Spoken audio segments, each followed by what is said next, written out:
Bueno, buenas noches a todos nuevamente. Un gusto volvernos a encontrar por este medio en esta nueva sesión clínica.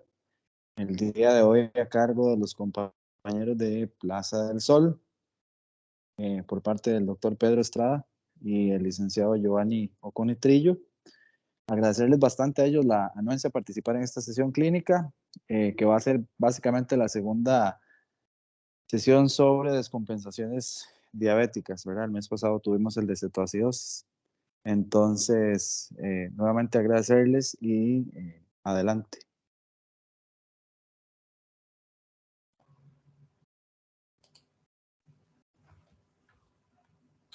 Bueno, muy buenas noches. Espero que todos se encuentren bien.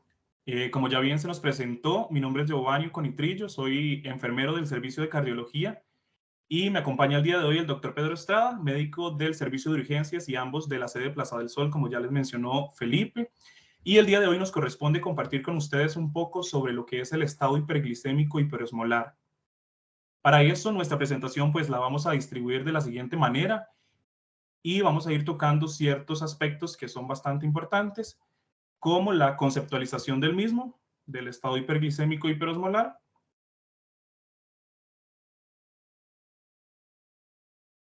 Además, vamos a tocar diferentes datos que son bastante relevantes, la epidemiología, etiología o factores precipitantes, la fisiopatología, evidentemente, signos y síntomas del estado hiperglicémico, el diagnóstico, el tratamiento, complicaciones y seguimiento, y además vamos a realizar un abordaje desde el profesional de enfermería. Y también realizaremos como un recorrido habitual al abordar un paciente en el servicio de urgencias.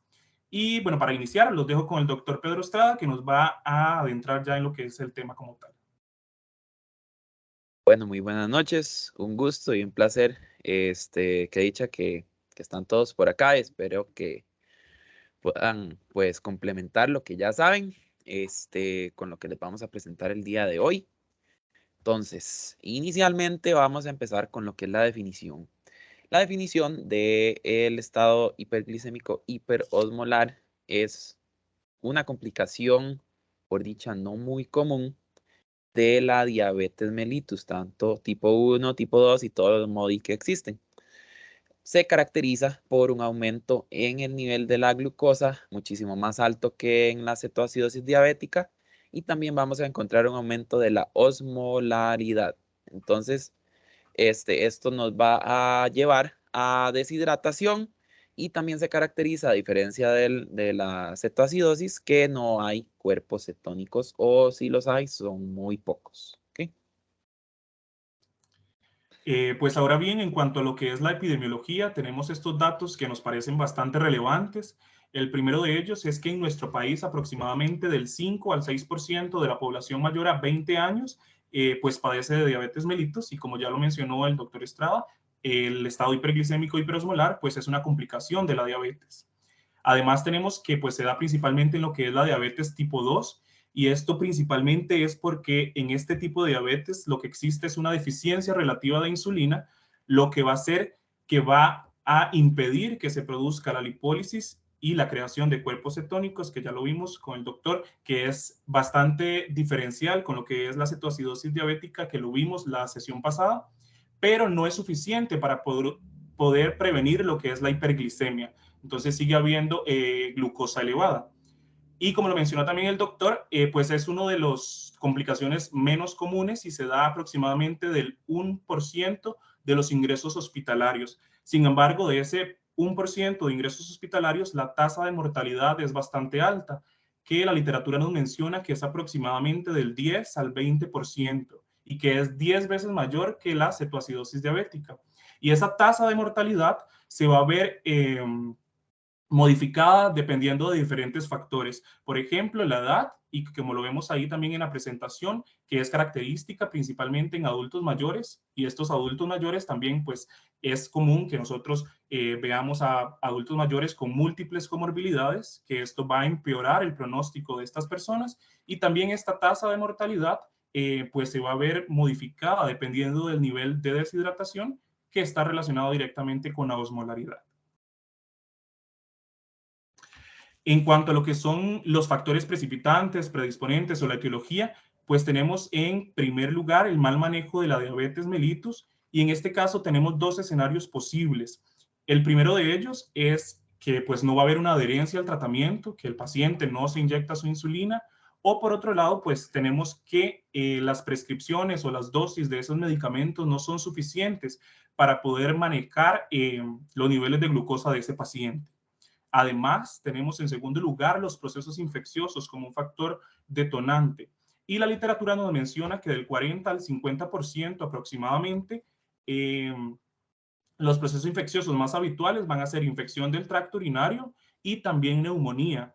Y esto también es importante tenerlo presente, puesto que con pruebas complementarias nos van a ayudar a poder detectar esa causa de ese estado hiperglicémico, ese factor precipitante. Y pues para el tratamiento también debemos tenerlo presente para poder tratar esta complicación desde la raíz, por decirlo así.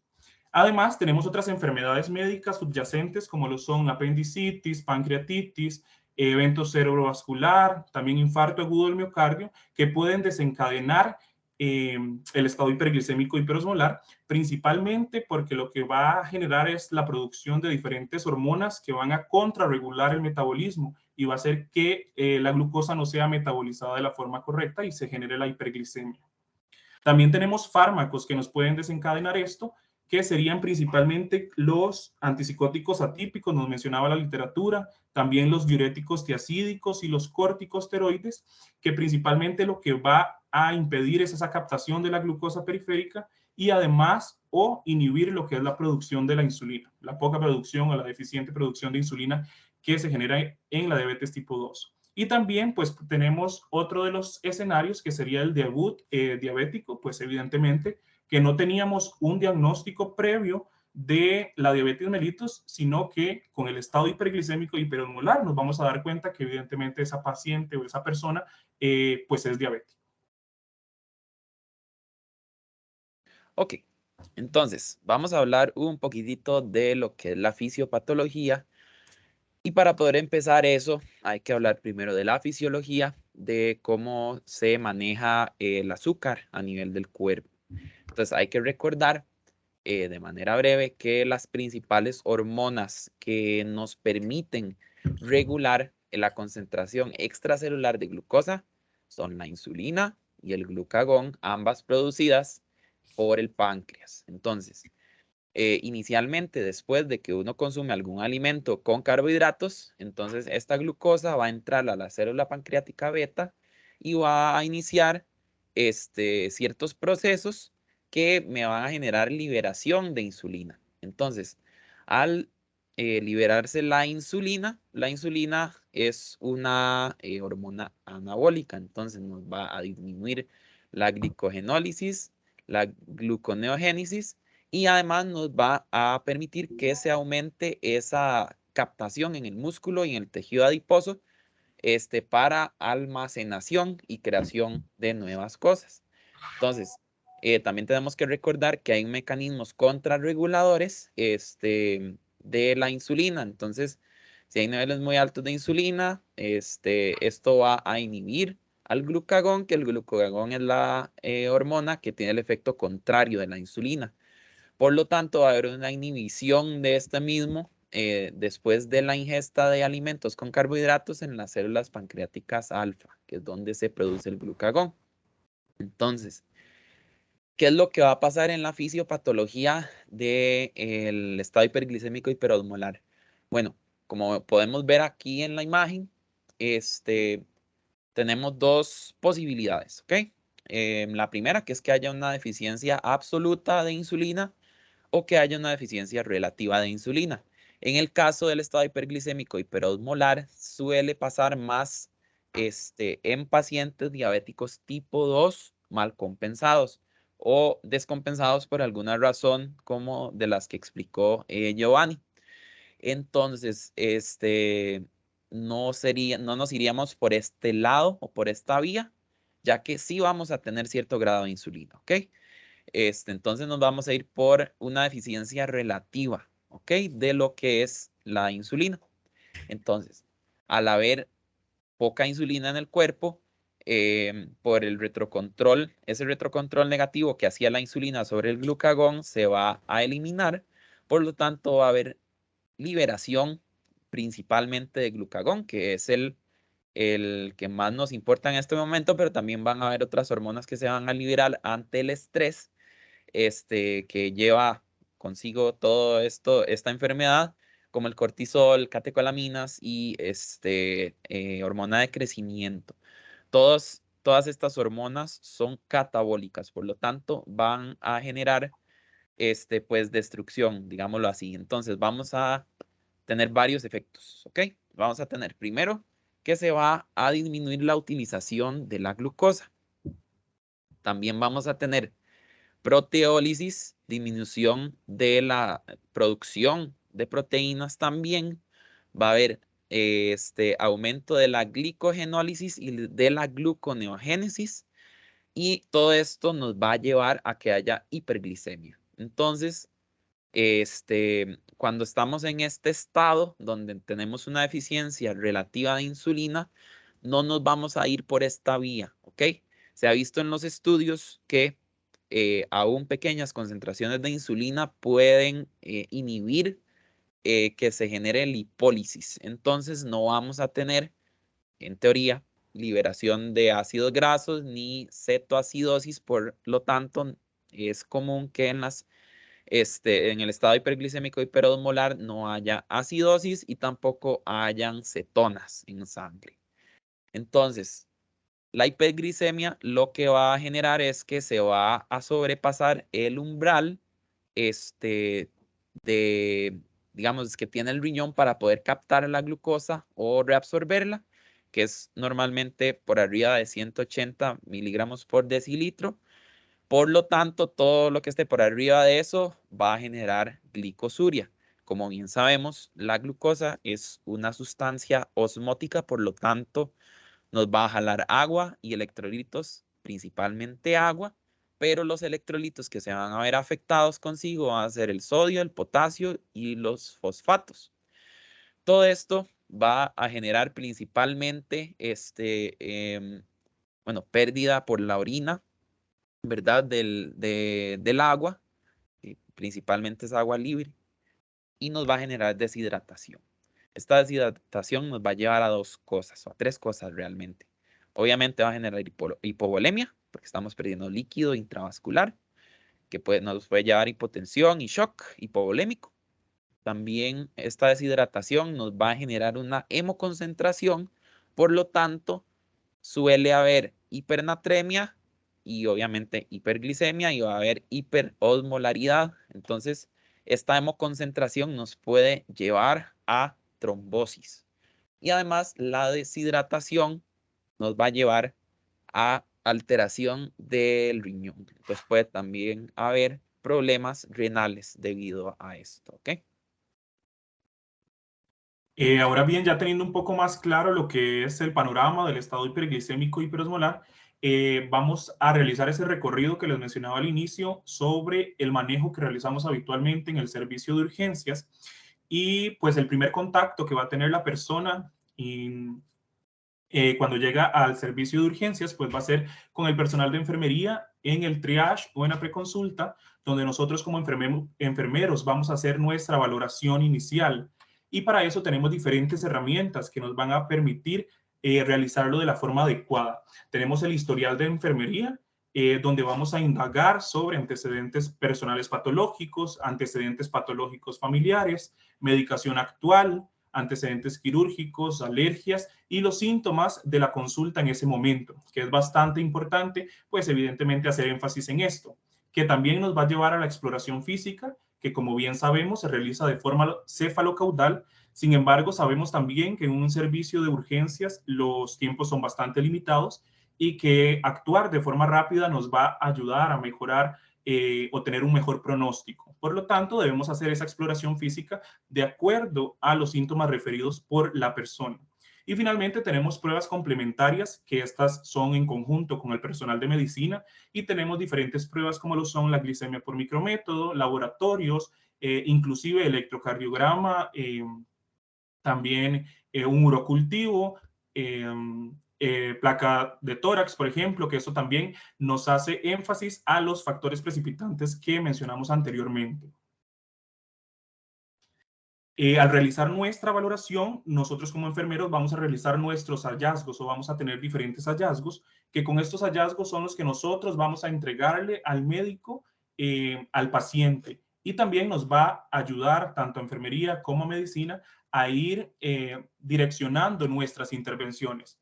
Dentro de los hallazgos que podemos obtener en cuanto a lo que es el historial de enfermería, pues vamos a tener una persona diabética, que tal vez no nos va a decir a ciencia cierta que no se pone el tratamiento, pero podemos ir dando indicios de que no hay adherencia al tratamiento farmacológico, estilos de vida poco saludables y los síntomas que usualmente va a decir: me siento deshidratado, tengo muchas ganas de ir a orinar, muchas ganas de tomar agua y demás, que son síntomas típicos de la diabetes y que vamos a ver posteriormente con las manifestaciones clínicas que nos mencionan los estudios.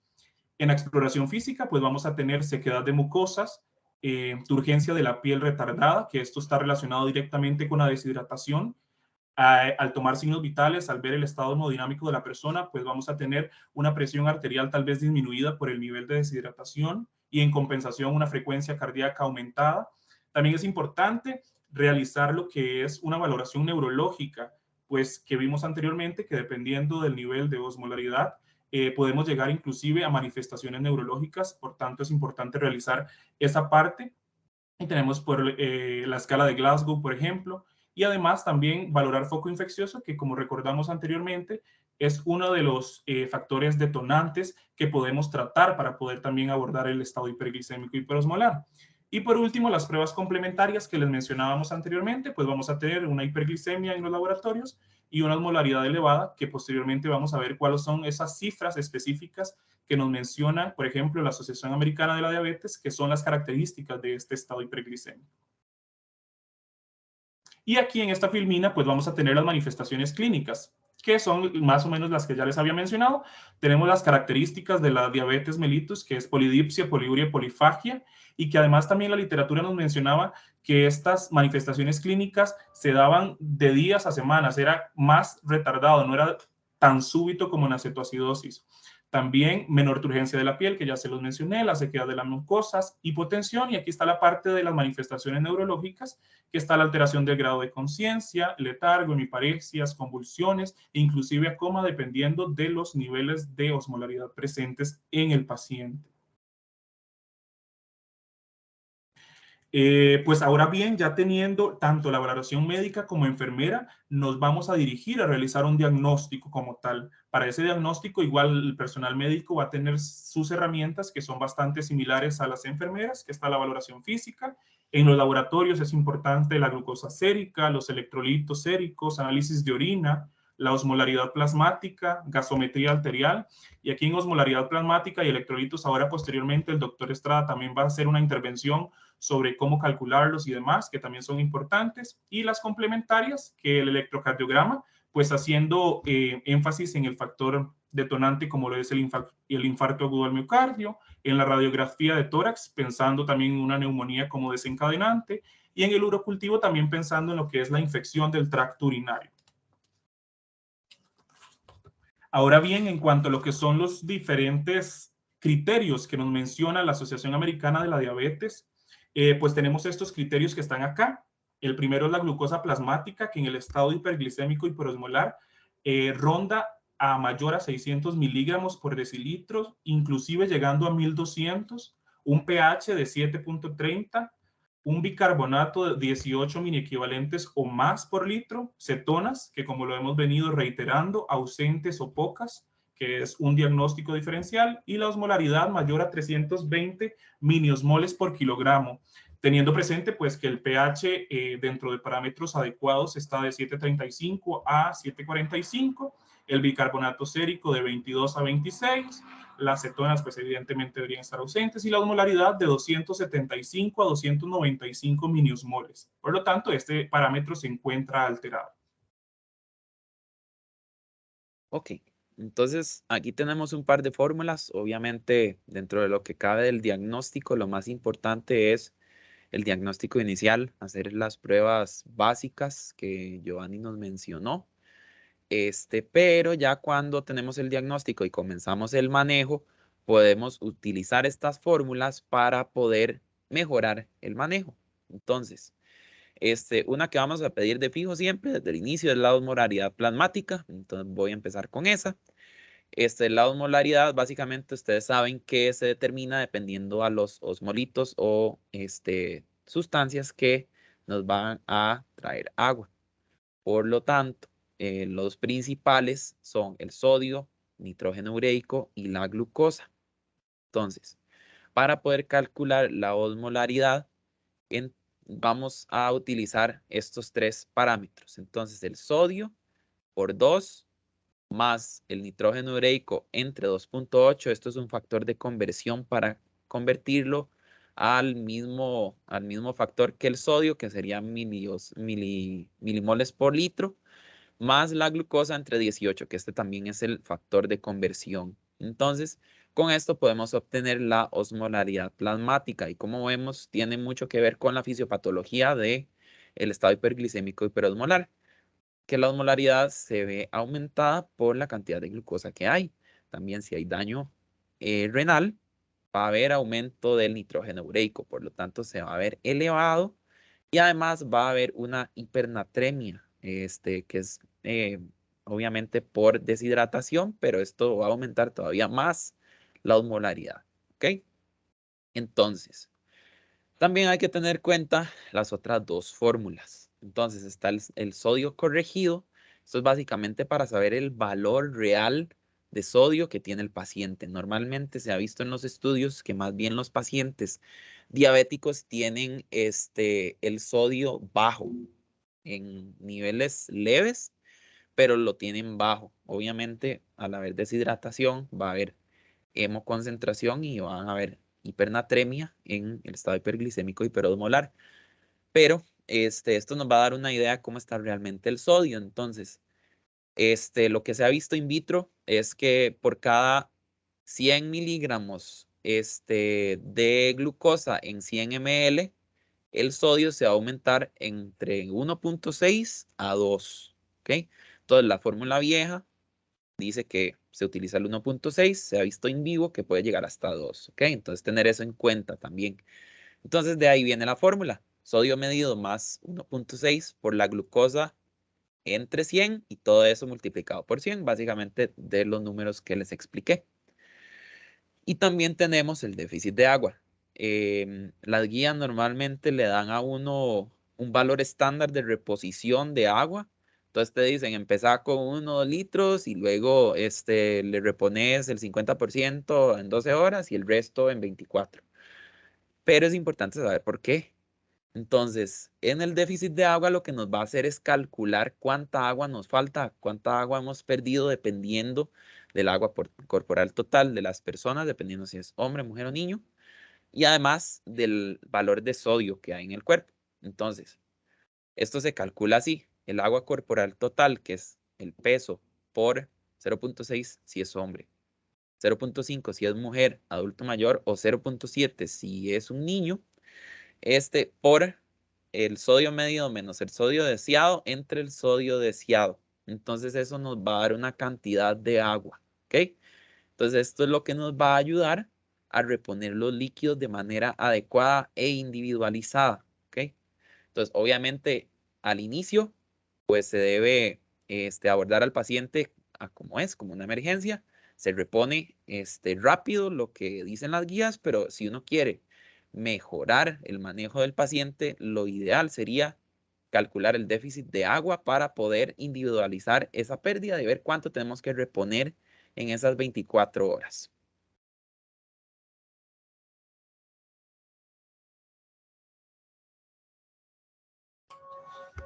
Ahora bien, de forma paralela a lo que es el diagnóstico médico, nosotros como enfermeros también debemos realizar nuestros diagnósticos que se realizan de acuerdo a las respuestas humanas de la persona que está padeciendo, en este caso, el estado hiperglicémico hiperosmolar, y que se realiza a través de la taxonomía Nanda-Nicky-Nock, que esto nos va a dar una guía bastante fácil, como lo vamos a ver posteriormente, sobre cómo debemos abordar a este paciente.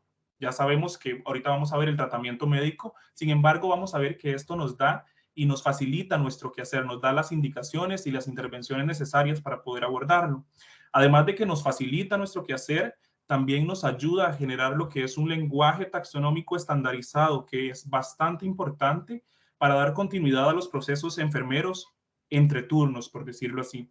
Es decir, que Giovanni en el primer turno realiza su diagnóstico con sus intervenciones y demás, y por ejemplo, Catherine en el segundo turno puede continuar este proceso de atención de enfermería, que es bastante importante y que además es nuestro sustento. Debemos saber nosotros como enfermeros que nuestras intervenciones y que nuestro quehacer debe estar siempre sustentado en el saber y en el hacer, y que tenemos siempre ese respaldo de nuestras teorizantes al realizar nuestras intervenciones.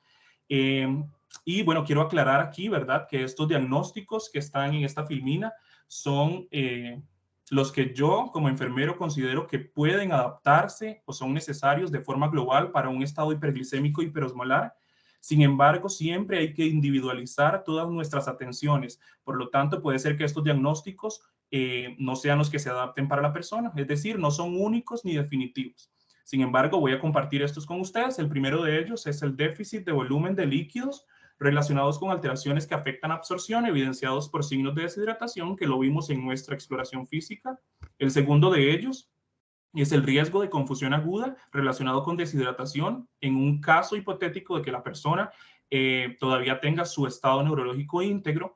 Y por último, confusión aguda relacionado con deshidratación manifestado por el deterioro neurológico en caso de que la persona ya empiece con manifestaciones neurológicas. Y debemos recordar siempre que nosotros al diagnosticar debemos siempre plantearnos un objetivo para poder alcanzar con nuestras intervenciones. En estos casos específicos, pues nuestros objetivos va a ser poder mantener un equilibrio hídrico, un equilibrio electrolítico y un nivel de glicemia aceptable para el primer diagnóstico. En el segundo, pues mantener una hidratación adecuada y en el tercero, un nivel de glicemia. Entonces, esos son los objetivos que nosotros debemos alcanzar con nuestras intervenciones. Y para estos dos, ahí tenemos también el manejo de líquidos, manejo de electrolitos y manejo de la hiperglicemia. Y es bastante importante y quiero que lo recuerden porque ahorita cuando vemos el tratamiento médico y farmacológico, vamos a ver que efectivamente estos objetivos que nos planteamos nosotros como enfermeros están estrechamente ligados con el tratamiento médico como debería de ser. Ok, entonces vamos a comenzar con lo que es el tratamiento. Entonces es súper importante que esto vaya en tres ejes, ¿ok? Que es el manejo de líquidos, el manejo de la hiperglicemia y el manejo de los electrolitos. Entonces, me gustaría comentarles que tienen prioridades, ¿verdad? Como vimos dentro de la fisiopatología, el más importante por resolver es el manejo de líquidos, ¿ok? Entonces, por eso, de hecho, dentro de las guías, dentro de la primera hora, lo que uno necesita hacer es poner líquidos mientras nosotros hacemos el resto de estudios complementarios para poder guiar el resto del tratamiento. Entonces, vamos a empezar con el manejo de líquidos. Entonces, como les mencioné, las guías vienen con números estándar. Entonces nos dice que vamos a utilizar cloruro de sodio al 9%, entre 15 y 20 mililitros por kilogramo por hora en la primera hora como un bol. Entonces, ¿de dónde viene ese número? Del déficit de agua, básicamente. Entonces, si uno lo calcula a 20 mililitros por kilogramo, eso nos va a dar entre 1 y 1.5 litros. Algunas guías dicen 2 litros en la primera hora, ¿verdad? Esto es básicamente para resolver el primer problema, que es el más importante, que es la deshidratación y que nos está generando muchos de los problemas. Entonces, vamos a reponer eso.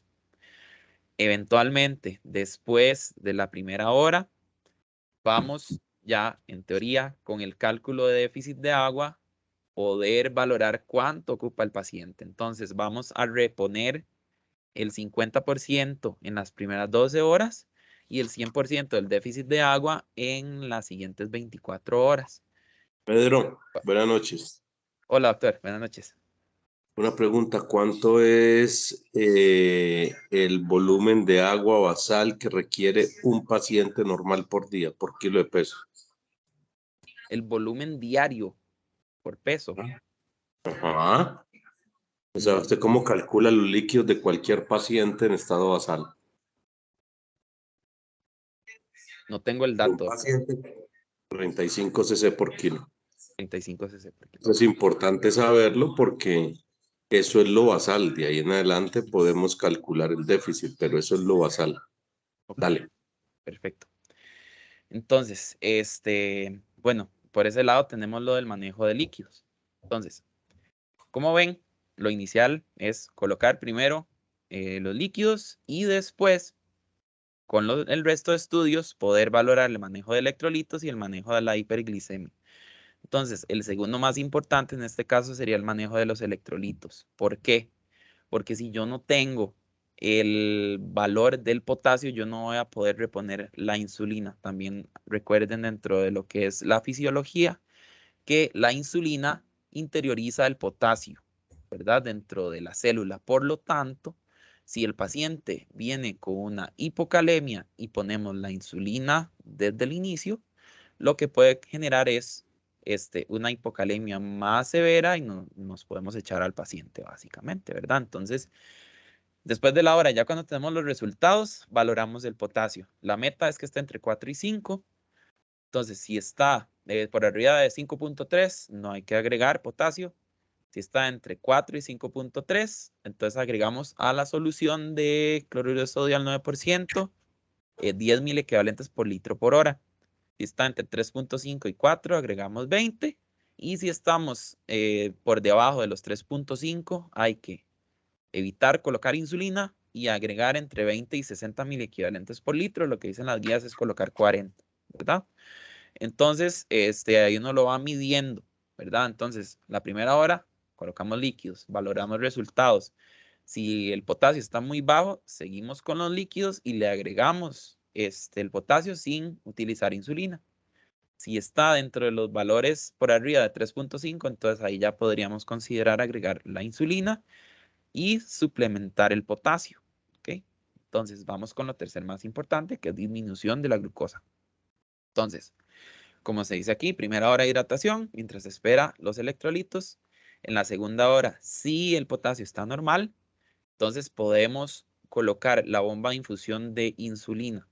Es importante mencionar que también hay guías que dicen varias cosas. La primera, que puedes colocar un bolo de un solo, de 0.1 unidades por kilo por kilo, directo, ¿verdad? Y después empezar con la infusión.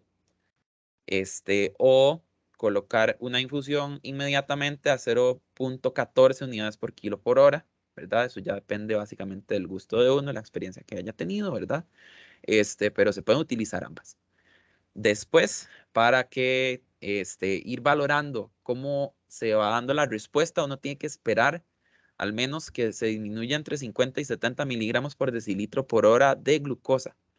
Por lo tanto, si uno no ve resultados, uno puede volar la dosis de insulina de la bomba, ¿verdad? Y cuando llegamos a la meta de entre 250 y 300 miligramos por decilitro, se disminuye la dosis a la mitad. Entonces ya con eso vamos a poder pues estar tratando los tres problemas que nos están afectando. También algo importante mencionar, es muy importante utilizar solución salina. Algunos se preguntarán por qué no lactato de Ringer. El lactato, el problema es que trae una concentración menor de sodio, trae también potasio ya incluido.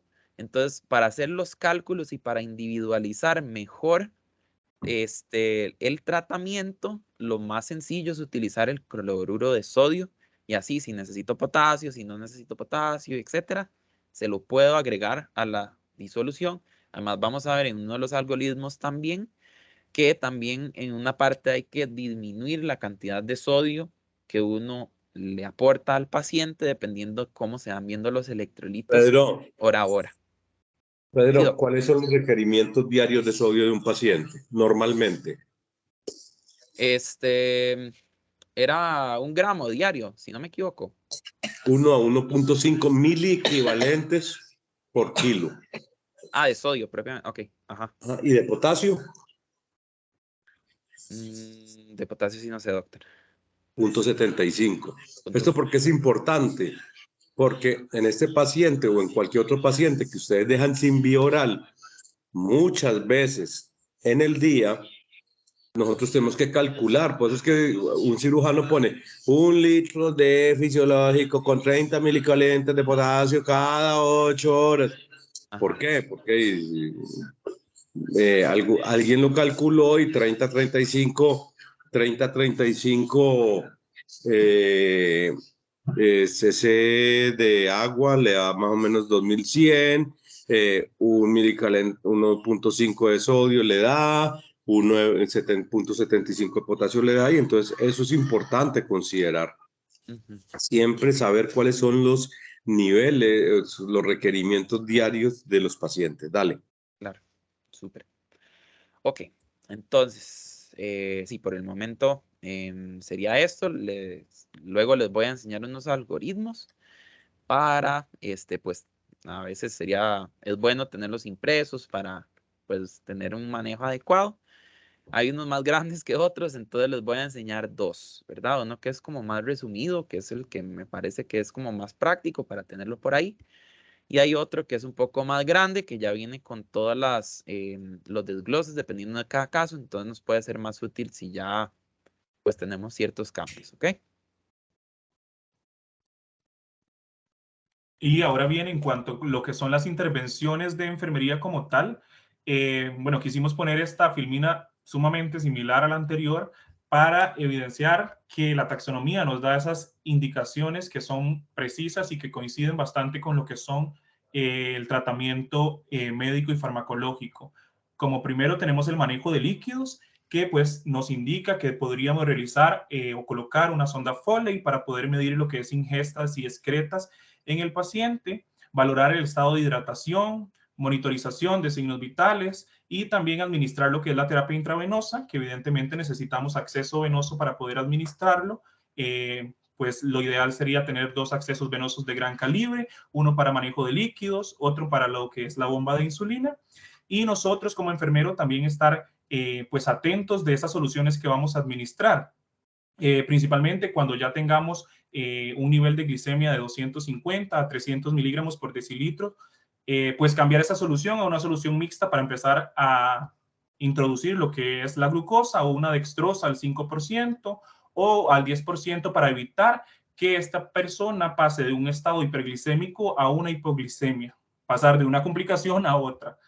En cuanto a lo que es el manejo de la hiperglicemia, pues vamos a tenemos que valorar la glicemia. Cuando ya empezamos lo que es la bomba de insulina, realizarlo de forma horaria para ver efectivamente lo que nos mencionaba el doctor Estrada, si esa disminución esperada de la glucosa está siendo realmente esperada o está realmente siendo efectiva. Si no, nosotros como enfermeros, que somos los que realizamos las glicemias por micrométodos horarias, pues vamos a decirle al médico que la dosis que estamos utilizando de insulina o de la bomba de insulina no están siendo suficientes o no está teniendo el resultado esperado y podríamos doblar inclusive la dosis como lo mencionó el doctor. Pues recordar que la bomba de insulina son 100 unidades de solución salina al 0.9% más 100 unidades de insulina para hacer una equivalencia de 1:1 y administrar los bolos que nos mencionaba el doctor. Además, coloqué por acá valorar lo que es la presencia de cuerpos cetónicos o de las cetonas, principalmente para evidenciar que también la taxonomía nos ayuda a generar esos diagnósticos diferenciales, en este caso de estado hiperglicémico y cetoacidosis.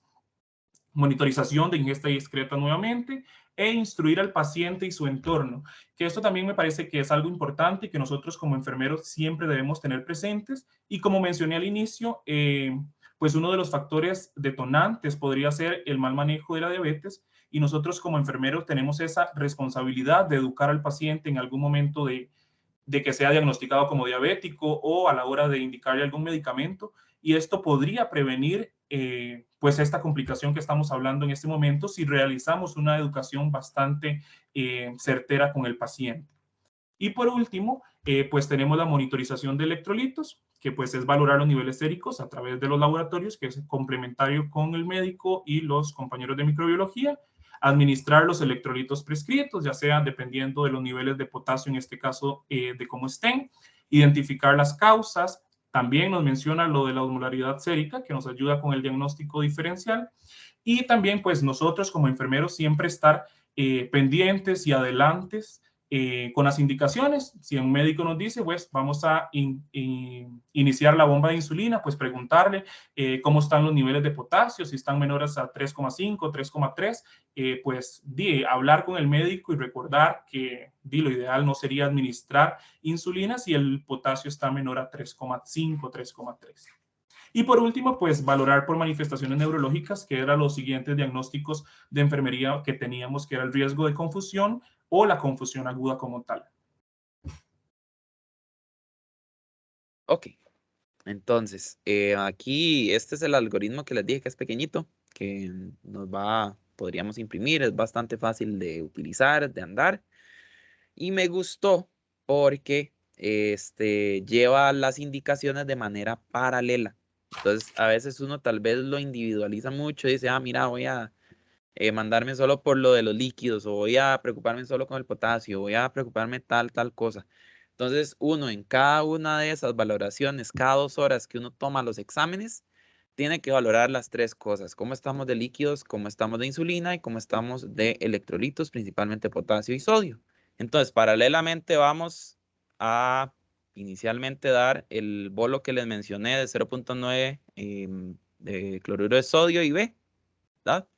Y también en lo que pasa este tiempo vamos a preguntarnos cómo está el potasio, si está por debajo de 3,3 o si no está por debajo de 3,3. Entonces, si sí está por debajo de 3,3, entonces reponemos el potasio como ya explicamos. Y si no está por debajo de 3,3, entonces podemos iniciar con la insulina, ¿verdad? Entonces, eso usualmente ya pasa a la segunda hora. Entonces, también vamos a seguir con lo que es el sodio, ¿verdad? Ahí este número de acá de 250 a 500 mililitros por hora es básicamente calculándolo con el déficit de agua, ¿verdad? Y si estas dos cosas van avanzando bien, entonces que la glucosa esté ya dentro de los valores entre 250 y 300, entonces disminuir esta infusión a la mitad. Bueno, aquí dice 0,05, pero los valores pueden ser entre 0,05 y 1 y 0,1, ¿verdad? Entonces, ahí ya depende de nuevo de qué tan hiperglicémico esté, y entonces ya ahí uno valora. Entonces, esto es básicamente disminuirlo a la mitad. Y también valorar cómo está el sodio sérico, ¿verdad? Entonces, si está muy alto y tiene los signos estables, entonces podemos colocar el cloruro de sodio a 0,45 en vez de 0,9. Entonces vamos avanzando. Si tenemos aquí la glucosa sérica entre 250 y 300 y además el sodio está por arriba de 145, tenemos que valorar dependiendo de la insulina, si está a más de 2 unidades por hora, entonces bajarla a la mitad y continuar solo con cloruro de sodio a 0,45 a 250 mililitros por hora. O si está en menos de 2, entonces seguir con la insulina, pero agregar dextrosa a la disolución, ¿verdad? Y entonces igual, seguir tomando cada 2 horas, ir valorando cómo va mejorando el paciente, valorar signos vitales, ver si ya la parte neurológica está bien, ver cómo están los signos, ver si ya el paciente tiene toda la reposición de los líquidos y ver si ya el paciente pues desea pues comer, ¿verdad? Entonces, con esto, si ya valoramos esas 3 cosas, podemos detener la infusión de insulina, podemos detener la infusión de los fluidos y comenzar con la insulina ya cuando el paciente pues tolere la vía oral, ¿verdad? Y ahora para ya ir finalizando, pues tenemos nosotros como enfermeros que estar constantemente evaluando nuestras intervenciones, que están de la mano de las intervenciones médicas, y las realizamos a través de los objetivos que les mencioné anteriormente y que siempre nos planteamos, y para eso vamos a tener indicadores para nosotros poder evaluar.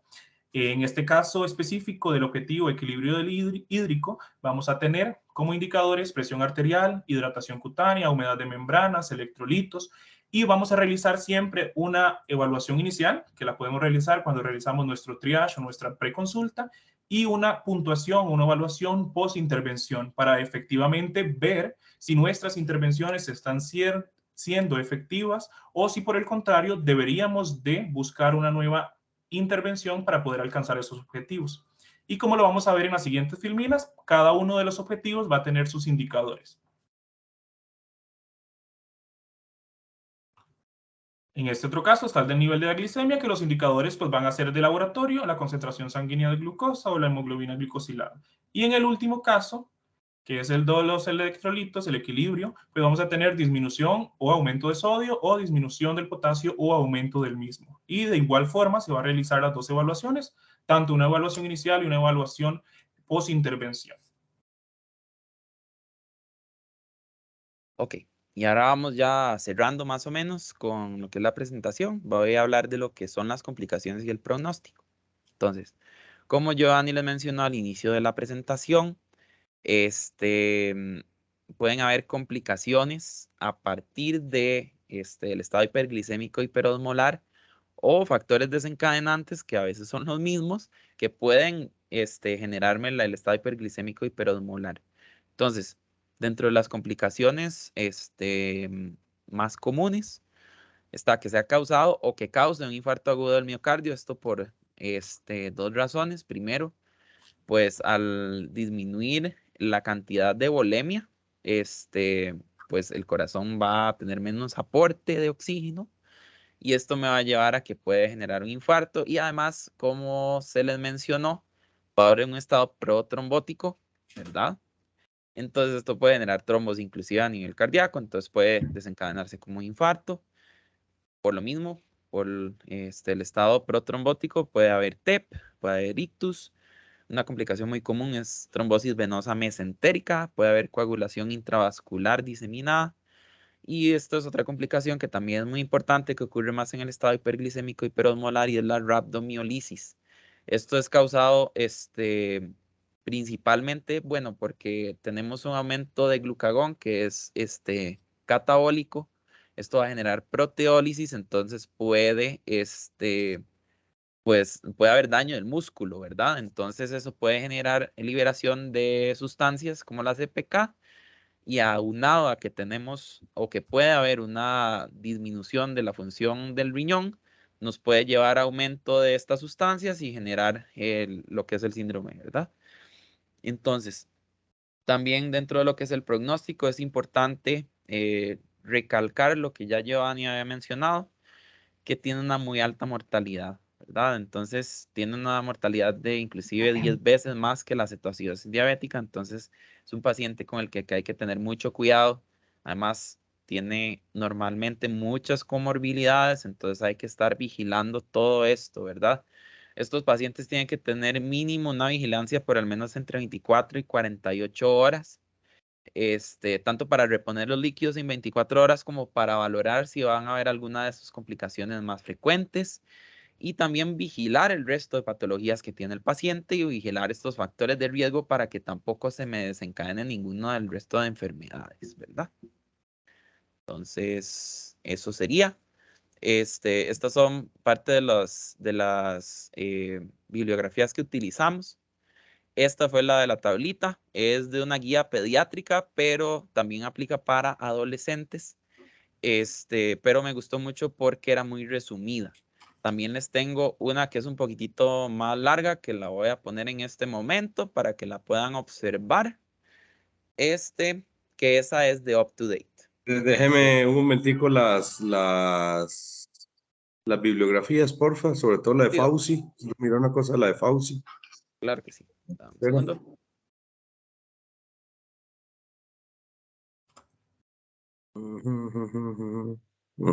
Sí. La de medicina, la del Harrison. El Harris. Sí, Ok, listo. súper. Entonces voy a Yo colocar. lo que nunca te escuché en el estado en el estado hiperosmolar Ujú. es que le hayas tomado gases. ¿Por qué no te escuché eso? Ha sido, sí, Gio lo mencionó dentro de los estudios de laboratorio que había que tomar. ¿Pero por qué no le dieron relevancia a los gases? ¿O es que el estado hiperosmolar no da acidosis? De hecho, dentro de los artículos que revisamos, usualmente no genera alteraciones, digamos, no genera acidosis. Puede generarlo, pero no es lo más común. De hecho, dentro de los criterios diagnósticos, ya se lo pongo por acá. Dentro de los criterios diagnósticos, usualmente viene que el pH está normal, ¿verdad? Y el bicarbonato también suele estar normal. Entonces, porque usualmente no se genera acidosis debido a que no hay liberación de cetonas. Entonces, puede haber un estado mixto. Una cosa es que no haya cetoacidosis y otra cosa es que no haya acidosis. Ajá. Al haber hipoperfusión, estos pacientes generalmente suben lactato. Ok. Entonces puede ser una acidosis con lactato alto. No generalmente, y es más, muy raro, por no decir nunca, hacen cetoacidosis, que son dos cosas diferentes. Bueno, sigamos. Pero sí, Doc, aquí está dentro de los laboratorios lo que son los gases. No, sí, yo lo vi, lo que pasa es que me llamó la atención que no le dieron la relevancia gasimétrica. Claro. Y básicamente a lo que tenía que decirte. Perfecto. Aquí les voy a compartir entonces el otro algoritmo que me pareció. Quiero decirle, me gustó cómo plantearon la charla ambos, muy organizados sus diapositivas. Son diapositivas que denotan mucho trabajo y una presentación de un tema muy coordinado entre ambos. Giovanni, me llama mucho la atención cómo planteaste hoy este caso en el cual diste el racionamiento en tus flujogramas, en diagnósticos que no nos han acostumbrado en casos anteriores. Muy bien, muy bien, muy Muchas bien. Gracias. Creo que Gracias. también esa era parte de mi objetivo, el poder hacer visible que tenemos un detrás nosotros desde nuestras intervenciones y a veces cuesta más en un servicio de urgencias poder plasmarlo de esta forma. Sin embargo, también quería hacer ese hincapié de que nosotros tenemos todo eso detrás y que nos hace también un proceso científico. Correcto. Me gustó el planteamiento. Me gustó Muchas el gracias. planteamiento. Gracias. Y a Pedro me gustó, siempre acostumbren, eso ya es algo de recomendación, darle sustento al material no a todos los slides, porque se vuelve muy necio poner bibliografía en todas las diapositivas, pero cuando usted va a dar en alguna diapositiva, vamos a recomendar este manejo, en una. De este manejo lo recomendamos porque la bibliografía que revisamos, esta de UCSF, de la Universidad de California, que esa es precisamente la Universidad de California, San Francisco, ese flujograma, entonces lo ponen así y así la gente, no para que les crea, sino también para que los copie y saben dónde ir a buscar el material. Claro. Pero esa es una recomendación. Súper. Pero muy bien manejado el tema por ambos. Muchas gracias. Y muy organizadas las diapositivas. Me llamó mucho la atención, muy organizadas las diapositivas. Gracias, Doc. Entonces, nada más para terminar, aquí Kenneth tiene la mano levantada, chicos. Ah, bueno, perfecto. Kenneth, adelante. Hola, buenas noches, chicos. Disculpen primeramente por el ruido que puede haber de fondo. Me encuentro ahorita en San Carlos. En realidad quería felicitar a ambos por la presentación. Un tema muy bien abordado, muy bien trabajado. Y en especial, obviamente, quiero felicitar a Giovanni como la representación de enfermería, rescatando un punto que creo que, sin desmeritar las presentaciones y sesiones clínicas que hemos tenido anteriormente, quiero que el personal de enfermería que está presente lo tome como punto de referencia,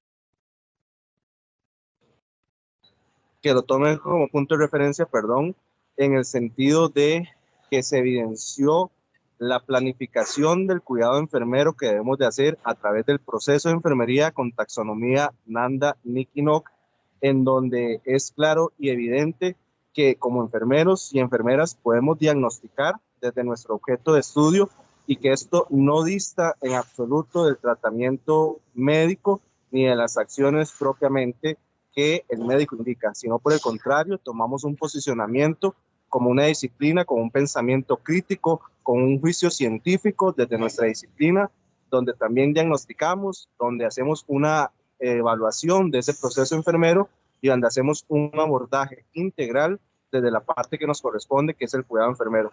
Entonces, realmente felicitar a Giovanni una vez más por el trabajo de excelencia que nos acaba de presentar, por el abordaje que implementa y dar el ejemplo al resto de nuestros colegas para que empecemos pues a realizar la planificación de nuestro cuidado a través del proceso de enfermería. Muchas gracias. Muchas gracias. Creo que doña Patricia tiene la mano levantada también. Sí, justamente iba a decir que tanto al doctor Pedro como a Giovanni, cualquier cosa, si no nos diera chance de compartir el algoritmo, si nos lo pueden pasar y yo me encargo de colgarlo en el video de YouTube y hacerlo llegar a todos, ¿verdad? Claro que sí.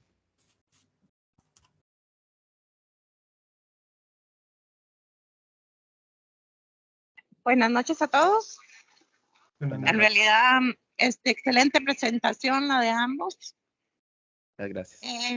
Me encantó, efectivamente, como lo mencionó Kenneth, ver ya plasmado el tema de las taxonomías, que es una meta que tenemos en la organización.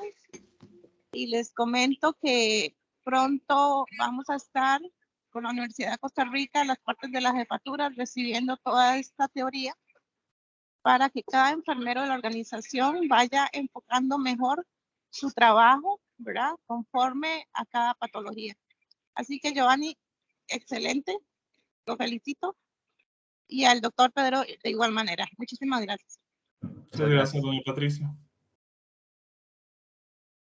No sé si alguien en el chat adicionalmente tiene algún comentario o observación.